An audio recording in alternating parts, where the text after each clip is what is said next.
Right, so I bought this little LED pack from the internet. Comes complete with some LED tape, 3 meters, multicoloured, remote control, and a plug and a circuit. The only thing is I want to put it up in above this cabinet up here. So of course I didn't have a 13 amp socket up there. So this morning I have been up here and I have bought a 13 amp fly lead socket, and I've wired it into the lighting circuit there.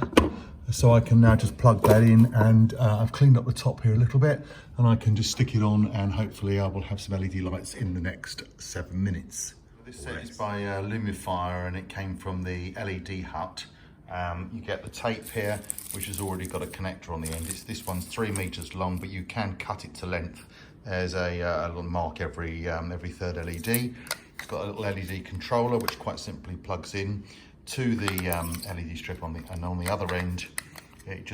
You plug in the power supply from the 13 amp socket. So if you had a 13 amp socket and wanted to run this yourself, you could set it up in literally 5 minutes with no electrical knowledge required at all. For instance, like putting around the back of a telly or something. But I'll get this up and running. We'll see what it looks like. So basic installation done. Time of truth. A little press on the button, remote control in my hand, and probably not too far away. Something. Oh, lovely. I was worried what was going to happen then.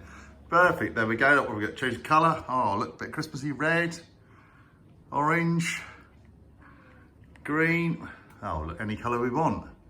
I think maybe, what should we go for today? Blue, a bit too dark, a bit of a purple. Very nice, anyway. Oh, we can do, there's a nice other effect. Look at the remote here. There's all sorts of effects on here. Try this, put that. Let's try strobe, let's try fade. Oh yes, look, I'm sure Amanda's going to be really pleased with that. Not that she actually wants it in the first place.